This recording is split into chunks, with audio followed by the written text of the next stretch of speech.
को मैं ससम्मान मंच पर आमंत्रित करता हूँ। आप तालियों के गड़गड़ाहट से जगह का स्वागत सम्मान अभिनंदन करें। इसे कहता है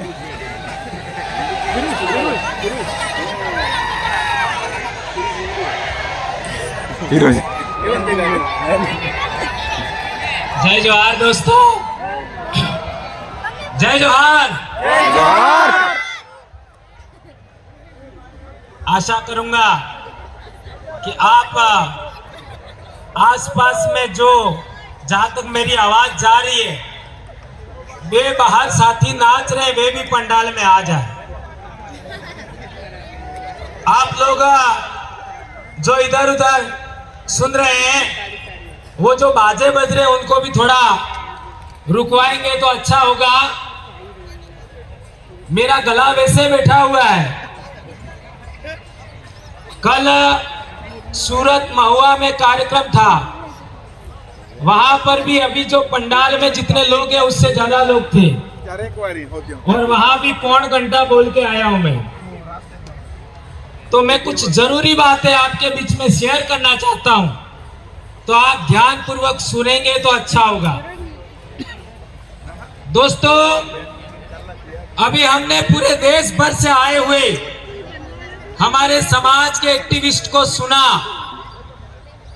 और आप लोगों ने मेरे मंच पर आने पर आप लोगों ने इतना उत्साह मुझे भी दिया और आप में भी है। उसके पीछे आप क्या समझते हैं वो मुझे नहीं पता, लेकिन मैं ये समझता हूं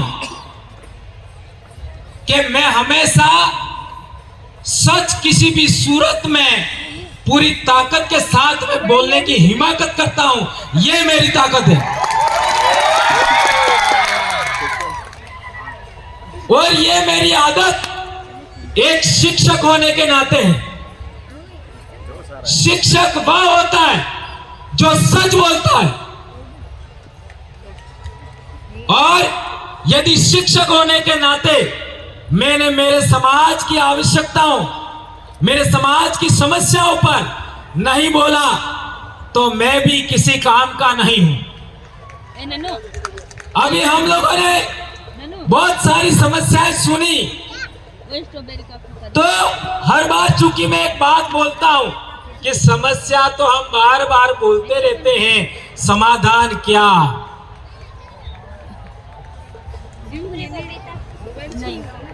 क्या? तो कई लोग ऐसा मानते हैं कि भंवरलाल जी का समस्या समाधान का एक ही आइडिया है, और वह है पॉलिटिक्स। ऐसा कई लोग मानते हैं, लेकिन मैं उन लोगों को अधूरा मानता हूं।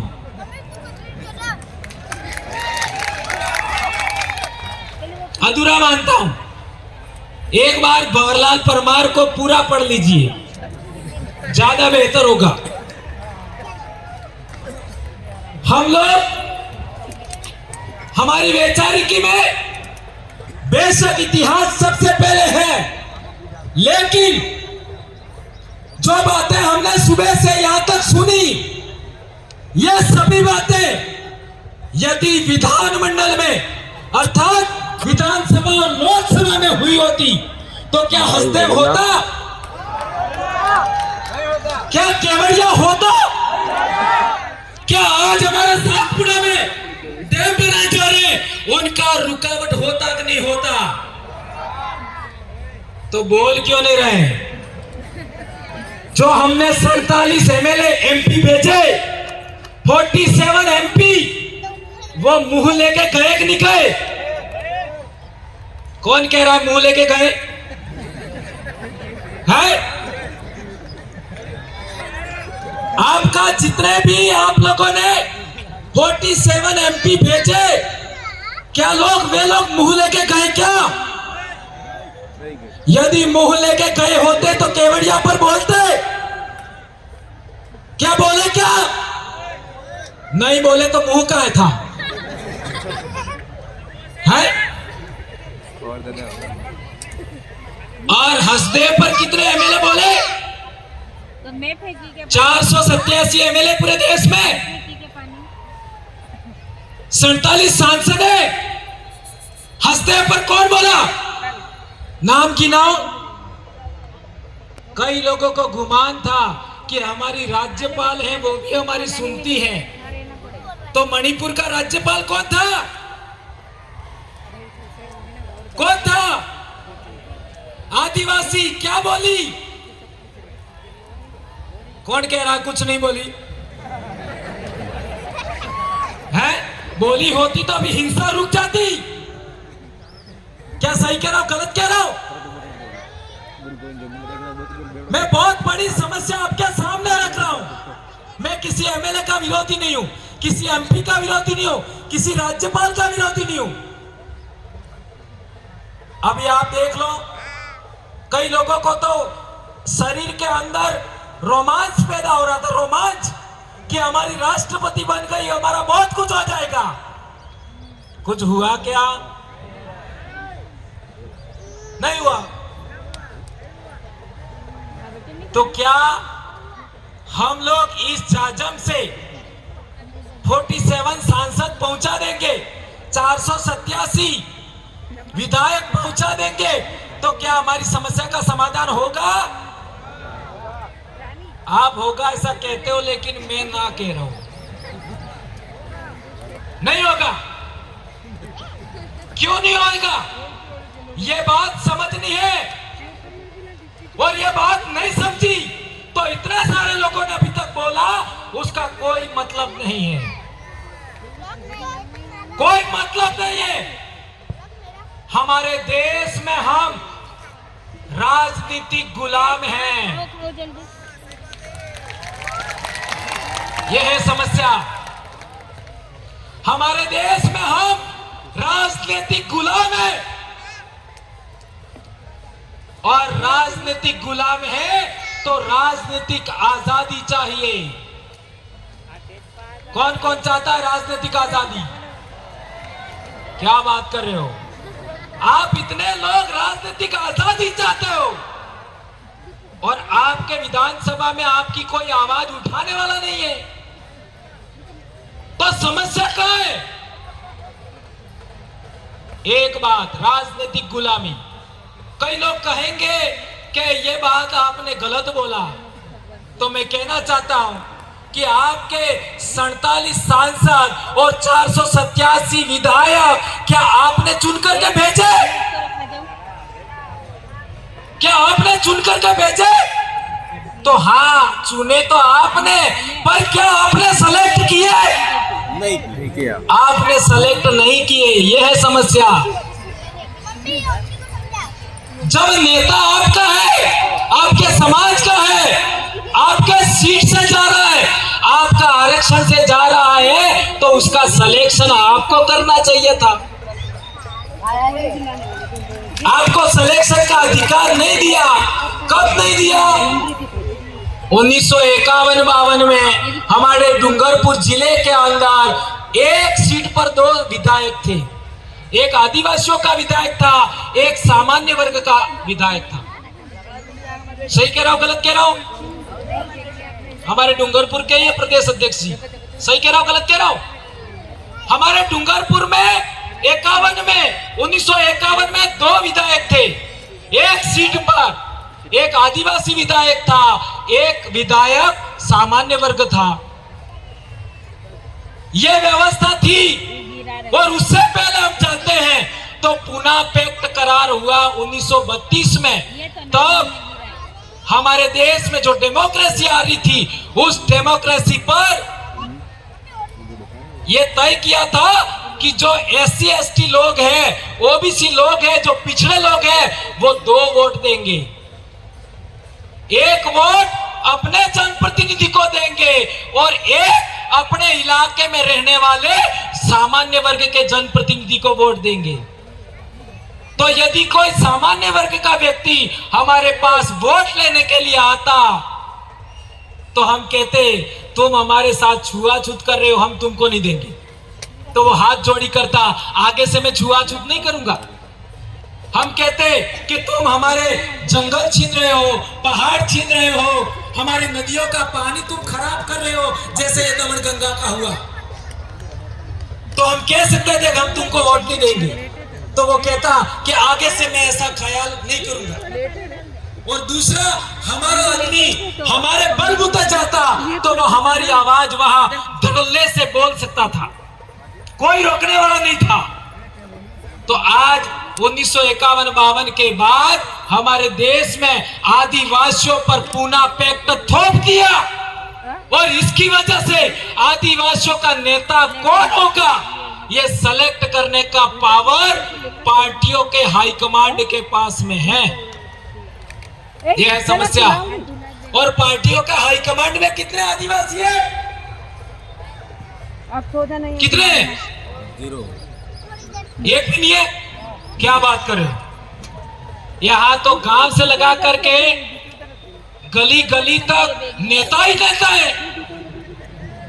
तो वो क्या नौकर चाकर है क्या? क्यों नहीं है हाईकमांड में? ये है बड़ी समस्या।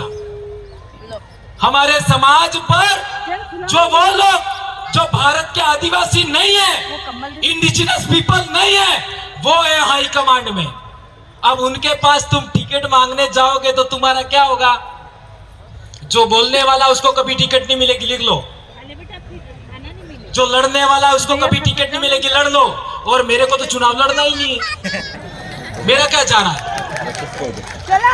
मेरे को तो तुमको लड़वाना है, और तुम नहीं बोलोगे तुमको पीटूंगा। हमारे 3 लोग बोले, यदि वो मैं चाहता हूं या फिर हमारा समाज चाहता है या हमारे इलाके का कार्यकर्ता चाहते वैसा नहीं बोलेंगे, इनको यही पीटा लेंगे हम। तो वो बोले आपके वाले वो कब बोलेंगे? कब बोलेंगे? ये है बड़ी समस्या।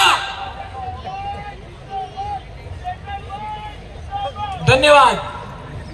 ये मैं कहना चाहता हूं कि जो लोग, जिन लोगों को बोलना चाहिए वो गूंगे हैं, जिनको सुनना चाहिए वो गूंगे बेरे हैं। और जी धन्यवाद, बहुत अच्छी बात है।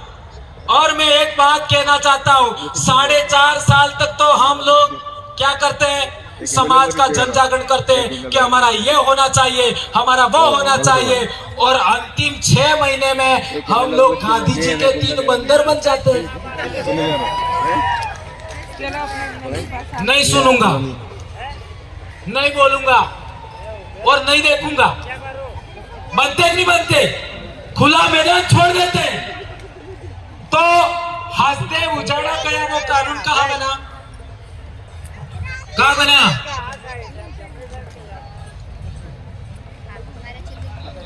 संसद में बना, और संसद में तुम्हारी आवाज उठ ही नहीं रही है।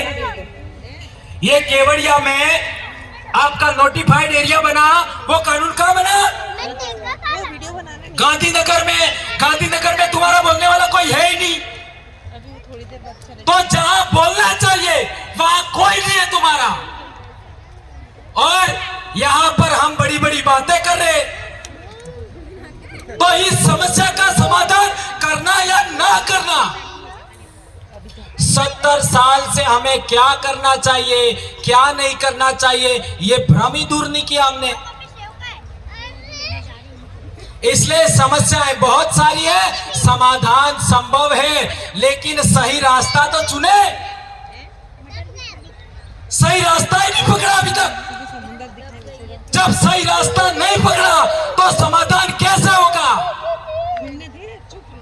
कई लोग पहले मेरे को कहते थे कि भंवर जी को भी चुनाव लड़ना है, इसलिए वो ऐसा बोलते। मेरे को हर बार बोलना पड़ता है, मैं कभी नहीं लड़ूंगा। मैं एक शिक्षक हूं, और शिक्षक का जो धर्म होता है वो शिक्षक करेगा। भारत देश के अंदर 47 विश्वविद्यालय थे भारत में, पूरी दुनिया के लोग पढ़ने के लिए आते थे। आज हालात क्या है शिक्षा का? भारत देश में अंदर इकोनॉमी 37% थी ईस्वी सन के आसपास, आज 6-7 पर दौड़ रही है। हमारा हुक्मरान हमको मारने के लिए बैठा है और हम तलवे चाट रहे हुक्मरान के है? और हम तो कह रहे हैं हमारी कांग्रेस आई है।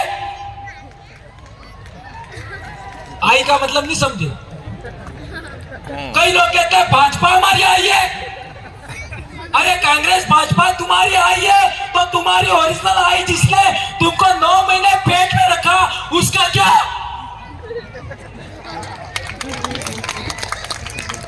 और मैं भंवरलाल परमार, मेरी माँ ने मेरे को पैदा किया तो मेरी माँ को भी किसी माँ ने पैदा किया, मेरी माँ की माँ को भी किसी ने पैदा किया। लाखों पीढ़ियों की माँओं को इस भारत भूमि ने पेट भरने के लिए अन्न दिया, पानी दिया, हवा दिया, जलवायु अच्छा दिया, मकान दिया। उन लाखों माँओं के लिए क्या तुम्हारी वो मां बन गई राजनीतिक पार्टियां? तो लाखों माएं जिन्होंने इस भारत भूमि पर पैदा होकर के तुम्हारे डीएनए को यहां तक लाई है, उनका क्या? इसलिए मैं आदिवासी डीएनए के अलावा किसी दूसरे की बात नहीं मानता। और मैं सिद्ध करना चाहता हूं, चैलेंज है मेरा खुला कि आदिवासियों से बेहतर भारत में कोई पैदा हुआ है तो मेरे से बहस करो। आ जाओ, आ जाओ। भारत देश के अंदर आदिवासियों से कोई बेहतर आदमी पैदा हुआ है, कोई बेहतर महिला पैदा हुई है, मेरे से बहस कर लीजिए। चलो, मैं चैलेंज करता हूं, कोई पैदा नहीं हुआ, आदिवासी से बेहतर कोई नहीं है। इसलिए गैर आदिवासियों की तरफदारी बंद करो, गैर आदिवासियों के दाखले लेने बंद करो। आदिवासी अहिंसक कौम है, आदिवासी हिंसक कौम नहीं है। और अहिंसक कौम है, शांतिपूर्ण अस्तित्व को मानता है, लोकतांत्रिक व्यवस्था को मानता है, गणतांत्रिक सामुदायिक व्यवस्था को मानता है। इसलिए रजवाड़े काल में समतल जमीन हमसे छीन गई, हम जंगल पहाड़ों में आना पड़ा। सोचो, रजवाड़ों के काल में समतल जमीन छीन लिया, शक्ति के बलबूते पर, सत्ता के बलबूते पर, और हम पहाड़ों में आ गए, जंगल में आ गए। और 75 साल के लोकतंत्र में अब पहाड़ छीन रहे हैं, जंगल छीन रहे हैं। कहां जाए? अब कहां जाए? मंगल ग्रह पर जाए क्या? और कई हमारे भगत लोग तो सोचते हैं इस जिंदगी में तो कुछ नहीं हुआ साला, मरने के बाद जो जिंदगी है स्वर्ग वाली वो ठीक है। यानी कुछ भी हो गया चलो चलेगा, लेकिन स्वर्ग मिल जाए। और मैं हमारे इलाके में बोलता हूं, ऐसे जो भगत अंधभक्त लोग हैं ना, जिनका दिमाग का कचरा हो गया है, वो क्या सोचते हैं, मेरी पत्नी नहीं जाए तो भी चलेगा लेकिन मैं स्वर्ग में जाना चाहता। अरे तुम्हारा स्वर्ग यही है। आदिवासियों को पानी बहता है उसको स्वर्ग लगता है, आदिवासियों को। आदिवासियों को जंगल स्वर्ग जैसा लगता है, आदिवासियों को पहाड़ स्वर्ग जैसे लगते हैं। और आदिवासियों के बीच में रह करके जो जिंदगी है वो कहीं पर भी नहीं है, कहीं पर भी नहीं। और इसलिए मैंने फैसला किया कि मैं कल मर जाऊं तो भी चिंता नहीं है, सच जरूर बोलूंगा। आज नौकरी छीन जाए कोई चिंता नहीं, सच जरूर बोलूंगा। अब मेरा सवाल है कि सोशल मीडिया के माध्यम से बाद में भी लोग सुनेंगे, आज आप भी सुन रहे हो और लोग दूसरे सुनेंगे। क्या एक ही प्रश्न वापस दोहरा रहा हूं, क्या हमारे अंदर से निकले हुए लोग जो अच्छा बोलना चाहते हैं, अच्छा जानकारी रखना जानते हैं, और हमारी कलेक्टिव वॉइस यानी आदिवासियों की कलेक्टिव वॉइस विधानसभा और लोकसभा में जानी चाहिए कि नहीं जानी चाहिए? जानी चाहिए। तो उसका हमारे पास क्या फार्मूला है? क्या फार्मूला है? हमने राजस्थान में एक मॉडल बनाया। क्या मॉडल बनाया? Top model. नहीं, बाप बनाओ चाहे कितनी भी पार्टियां बना लो, उससे भी कोई फर्क नहीं पड़ेगा। बनाने वाला मैं ही हूं, लेकिन ऐसा बोलता हूं।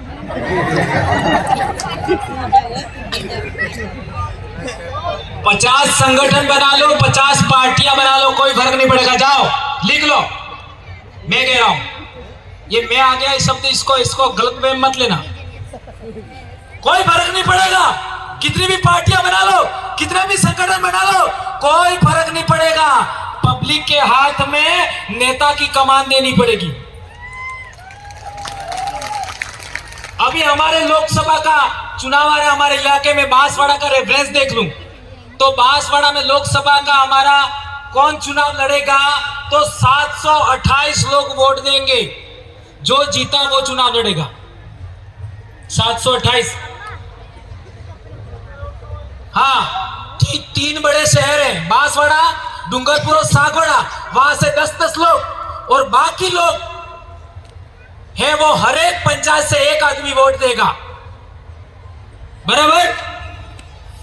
तो क्या होगा, जो आदमी वहां जाएगा वो इन सभी का कलेक्टिव वॉइस होगा। अभी हमारे ये 3 आदमी यहां पर आए हैं। चुनाव जीतने के बाद यदि किसी गांव में हैंडपंप भी लगाना है, किसी गांव में सीसी रोड भी बनाना है, तो हमारी ग्राम पंचायत की ग्राम एकीकरण समिति होती है, और वो ग्राम एकीकरण समिति के लेटर हेड पर लिख के देंगे। गांव के 25-50 लोग मिलकर के साइन करके कि यहीं पर हैंडपंप लगाना है, यहीं पर सीसी रोड बनाना है, यहाँ पर तालाब बनाना है, यहाँ पर एनीकट बनाना है, यहाँ कुआं खोदना है। वही काम होगा, वही होगा। और यदि वो एमएलए ने नहीं किया तो उसको समय पहले भी हम वापस ले सकते हैं। इतना बड़ा मामला है। मेरे छोटे भाई ने चिट्ठी भी दे दिया। लेकिन ये इस समस्या को खड़ी नहीं छोड़ सकते। इस समस्या का समाधान करना पड़ेगा, और ये समाधान का हम लोगों ने जो फार्मूला बनाया है वो फार्मूला पूरे देश के आदिवासियों में जाना चाहिए। अभी हमारा संगठन 6 राज्यों में पहुंच चुका है। अभी आंध्र प्रदेश के जो पदाधिकारी बना है वो रिटायर्ड आईएएस है। रिटायर्ड आईएएस पिछले चुनाव गुजरात में हुआ, वही पर्यवेक्षक थे गुजरात में, आंध्र प्रदेश से रिटायर्ड आईएएस है। उनको जिम्मेदारी दिया है, और हम पूरे देश में संगठन को पहुंचाएंगे, तब तक छोड़ेंगे नहीं। और जो नहीं बोल रहे वहां जाकर के उन सबका इलाज करेंगे, नहीं करवाएंगे आपके हाथ से ही। ठीक है मेरे भाइयों, इसलिए मेरी बहन भी आ गई। कुछ गलत बोल दिया हो तो माफी चाहूंगा। नहीं, प्रोटोकॉल को फॉलो करना पड़ेगा। ठीक है, एक पॉइंट और बोल देता हूं। एक थोड़ा पानी दे। एक खास चीज था,